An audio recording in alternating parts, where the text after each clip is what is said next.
Para ikhwan dan akhwat Thariqah Qadiriyah wa Naqsabandiyah Pesantren Suryalaya yang ada di Pemalang, di Brebes, di Batang dan Pekalongan.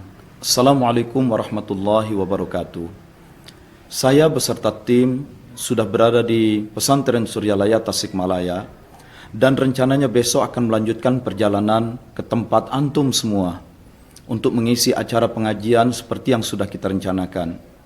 Tetapi mengingat perkembangan akhir-akhir ini, kita harus mengambil tindakan keberhati-hatian, tindakan pencegahan yang lebih ketat dan lebih tegas, lebih berdisiplin sehubungan dengan berkembangnya wabah penyakit virus corona atau COVID, Coronavirus Disease 19. Oleh sebab itu, di satu sisi saya menyesal dan memohon maaf, tapi di sisi lain memang kita harus membuat keputusan ini.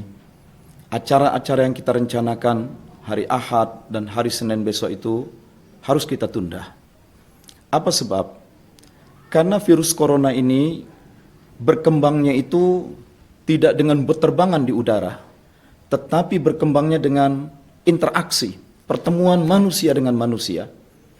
Oleh sebab itu satu-satunya cara pencegahan yang paling efektif adalah justru mengurangi interaksi, pertemuan, sentuhan manusia dengan manusia. Ini bukan main-main. Bukannya kita takut terhadap takdir Allah, tetapi Allah juga sudah menakdirkan kita untuk melakukan tindakan-tindakan pencegahan dan penyelamatan. Singapura itu negara nomor 2 setelah Cina yang awal-awalnya merebak virus corona.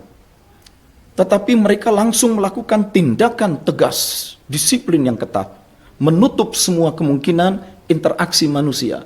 Maka Singapura berhasil meredam. Cina, meskipun di sana sumber wabah, tetapi mereka sudah punya pengalaman kasus flu burung di masa lalu, maka mereka langsung melakukan tindakan. Maka meskipun sumber wabah itu ada di Cina dan sudah merebak luas, tapi mereka sekarang berhasil meredam. Apa yang terjadi dengan Italia? Terlambat mereka melakukan tindakan pencegahan. Mereka terlalu percaya diri, juga lengah. Termasuk, mohon maaf, negeri kita ini termasuk terlambat dalam melakukan tindakan pencegahan, sehingga saya sudah baca tulisan dari Badan Kesehatan Dunia, Badan Kesehatan PBB, WHO, yang menulis surat kepada presiden kita. Dan Badan PBB itu, WHO, menilai apa yang dilakukan oleh negara kita ini terlalu terlambat. Kita harus melakukan pencegahan tindakan yang lebih tegas. Pemerintah DKI Jakarta sudah melakukan tindakan tegas. Arab Saudi berhasil melakukan tindakan yang sangat tegas. Bukannya kita akan mengabaikan ibadah umroh dan haji, bukan kita akan mengabaikan ibadah-ibadah agama kita, bukan kita akan mengabaikan amaliyah-amaliyah tariqiyah kita dalam bentuk manakib dan lain-lain, bukan. Semua ibadah itu masih dapat kita lakukan sendiri-sendiri. Tetapi yang berbahaya adalah interaksi antar manusia. Ketika seseorang berhadapan dalam jarak dekat saja, kalau dia berbicara, apalagi dia batuk, apalagi dia bersin, itu akan melontarkan cipratan-cipratan cairan dari mulutnya yang disebut droplets. Dan ketika itu mengenai pihak lain, orang lain yang kena itu tidak akan langsung merasakan gejala dia sakit. Ada jeda waktu 5 hari, 12 hari, atau bahkan 19 hari, dia tidak merasakan apa-apa. Padahal penyakit sudah berkembang di dalam dirinya. Akibatnya dalam masa inkubasi yang 5 hari, 12 hari, atau 19 hari, yang dia tidak merasakan apa-apa, dia bergaul dengan banyak orang, nah pada masa itu pula penularan sudah terjadi. Dan ketika akhirnya orang itu sudah mulai merasakan gejala sakit, apakah demam tinggi, apakah nafas sesak, apakah batuk, saat itu sudah menjadi sangat terlambat dan sudah terlanjur menyebar kemana-mana. Karena 5 hari atau 12 hari atau 19 hari itu terlalu panjang. Ini jenis penyakit yang disebut asimptomik. Orang yang menderita sakitnya tidak langsung merasakan ada gejala, ada kelainan. Tidak. Dia merasa aman. Dan kalaupun nanti sudah 15 hari atau 12 hari atau 19 hari dan dia sudah bisa merasakan gejala, itu sudah sangat terlambat, sudah sangat berat. Dan yang paling dikhawatirkan, penyebaran sudah terlalu meluas. Memang dibanding virus-virus flu yang lain, virus corona ini tidak terlalu mematikan. Flu burung itu sampai 30% korbannya mati. Virus corona ini mungkin sekitar 10-15%. Tetapi meskipun dia mematikannya, daya mematikannya agak rendah, tetapi daya infeksi, daya penyebarannya itu yang sangat cepat karena tidak kentara dan tidak terkendali. Nah, oleh sebab itu, bukan saja saya menyarankan mulai sekarang, hentikan dulu kegiatan cium tangan, meskipun kepada para ustadz, wakil talqin dan lain-lain. Apalagi cium tangan bolak-balik punggung dan telapak tangan. Satu tangan dicium oleh orang sampai puluhan, mungkin ratusan. Itu. Termasuk kalau saya membatalkan acara datang ke daerah-daerah Anda, bukan berarti saya sudah menuding bahwa kalian di daerah itu sudah terkena. Bukan. Karena bisa jadi tangan saya sudah membawa.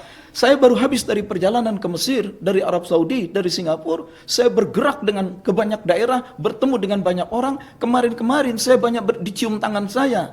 Bisa jadi problem ada di saya. Dan saya tidak mau kalau ada di saya menyebar ke daerah Anda. Bukan berarti saya sudah menuding di daerah Anda sudah berjangkit. Dan ini bukan main-main. Karena virus ini memang efektivitas menyebarnya sangat kuat.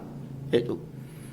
Juga bukan maksud saya mengatakan bahwa Anda tinggal di daerah jauh dari ibu kota, lalu saya bermaksud melecehkan, merendahkan, atau menghinakan Anda semua sebagai orang yang berpenyakit. Bukan. Karena bicara soal penyakit ini tidak pilih status sosial. Ada orang-orang yang kaya, pejabat tinggi, dokter, perdana menteri, profesor, ulama, itu tidak pilih bulu. Ketika dia terlibat dalam sentuhan tangan, salaman, apalagi terkena cipratan dari pembicaraan, batuk atau bersin, itu mudah menular.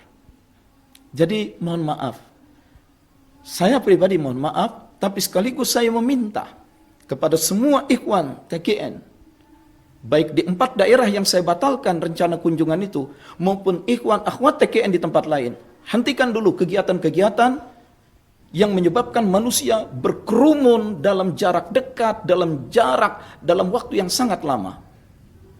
Dan selalu biasakan cuci tangan. Sebelum masuk masjid, cuci tangan dengan sabun. Keluar dari masjid, meskipun kita tidak bersalaman, tetap lakukan cuci tangan.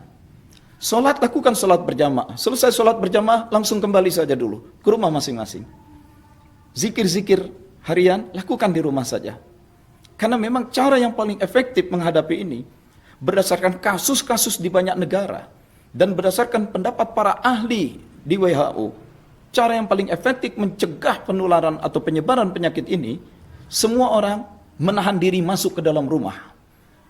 Tidak terlibat kalau tidak penting betul, kalau tidak mendesak betul, tidak keluar rumah dan tidak melakukan interaksi sosial secara langsung, secara kontak langsung. Kita tidak tahu datangnya sumber penyakit itu, bisa jadi dari uang yang kita terima. Karena uang yang kita terima itu dari orang lain, entah dari mana. Ya kan? Di antara kita mungkin habis bepergian, mungkin dari pasar, mungkin dari pesawat terbang, mungkin dari kendaraan di bus, mungkin dari mana. Ini bukan persoalan menghina, melemahkan, bukan. Ya. Jadi ini semua memang ada takdir Allah, Allah Maha Kuasa. Tapi jangan lupa Allah sudah menakdirkan virus itu berbahaya buat manusia, dan Allah sudah menakdirkan bahwa manusia harus berikhtiar, harus berusaha menyelamatkan diri. Jadi yang kita lakukan bukan lari dari takdir, tetapi kita beralih dengan bimbingan Allah, dengan iman dan tawakal kita kepada Allah, kita beralih dari takdir yang satu kepada takdir yang lain. Semoga selamat kita semua Allah berikan limpahan barokah, teruslah melakukan amaliyah tariqiyah secara individu. Secara individu, kurangi dulu pertemuan-pertemuan secara langsung, ya. Dan nanti kalau situasi sudah mereda, dan insya Allah semakin terbukti kejayaan ajaran Islam, kebenaran ajaran Allah, maka kita akan bangkit bersama-sama lagi. Assalamualaikum warahmatullahi wabarakatuh.